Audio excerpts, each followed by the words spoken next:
Friends, কেমন আছো তোমরা? আশা করছি তোমরা খুব ভালো আছো। অনেক দিন বাদে আবার চলে এলাম একটা নতুন ব্লগ নিয়ে। আর আজকে যে ব্লগটা, এটা একদম স্পেশাল, ধামাকাদার, দারুণ একটা ব্লগ হতে চলেছে। তো পুরো ব্লগটা মন দিয়ে দেখো, সবটা তোমাদের সাথে শেয়ার করব। কারণ এই ব্লগের মারফত তোমরা শিখবে নতুন এক ধরনের অভিজ্ঞতার গল্প, বিয়ের অভিজ্ঞতার গল্প।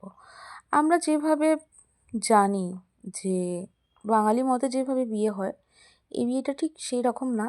বৈদিক মতে কিভাবে বিয়ে হয়ে থাকে, ভক্তরা কিভাবে বৈষ্ণব মতে বিয়ে করে, তো সেটা জানতে হলে তোমরা এই ভিডিওটা কেউ স্কিপ করো না, দেখতে থাকো। আমি বুঝতে পারছি তোমাদের কৌতূহলটা, আর তোমরা বুঝতে পারছো নিশ্চয়ই আমার সমস্যাটা। আসলে কিছুদিন যাবৎ আমার জবের কারণে আমি ওই দিকটা বিজি হয়ে পড়েছিলাম, যার কারণেই আমার ইউটিউব চ্যানেলে আমি বেশি একটা ভিডিও আপলোড করতে পারিনি বা টাইম দিতে পারিনি। তো এখন আমি তোমাদের সবার কাছে সরি চেয়ে নিচ্ছি তার জন্য। তো আজকে আমি কলকাতা থেকে দিল্লি চলে এসেছি। এখানে আমার পিসির ছেলে, মানে আমাদের পিসতুত ভাইয়ের আজ বিয়ে। তো আমরা প্রচণ্ড এনজয় করছি। আর অনেক দিন বাদে আমি এখন বসে এখানটায় গল্প করছি। আমরা ভেন্যুতে চলে এসেছি। আর এই যার সাথে কথা বলছি সে আমার দিদি। অনেক দিন পর গেট টুগেদারের মাধ্যমে অনেকের সাথে দেখা হলো, খুব মজা হলো। আমাদের নতুন বৌদি ভাইয়ের সাথে তোমাদের পরিচয় করিয়ে দিই। আমাদের বৌদি ভাইয়ের নাম অদিতি, আর দাদা হেমাঙ্ক।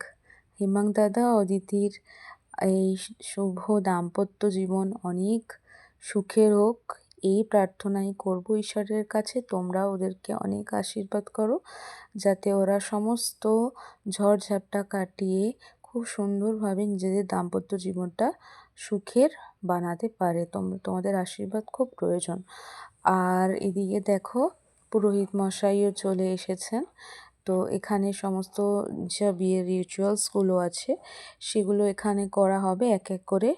তোমরা ব্লগটা দেখতে থাকো, তোমরা নতুন কিছু অনেক কিছু আজকের এই ভিডিও থেকে জানতে পারবে। আর প্রথমত বলি, নর্মাল বিবাহতে যেরকম বাঙালি মতে বিবাহতে যে জিনিসগুলো হয়ে থাকে, যে রিচুয়ালগুলো হয়ে থাকে, এখানে সম্পূর্ণটাই একটু আলাদা। তো প্রথমে আমাদেরও কোনো এক্সপিরিয়েন্স ছিল না। তো যাই হোক, আমরা সব কিছুই তোমাদেরকে দেখাবো।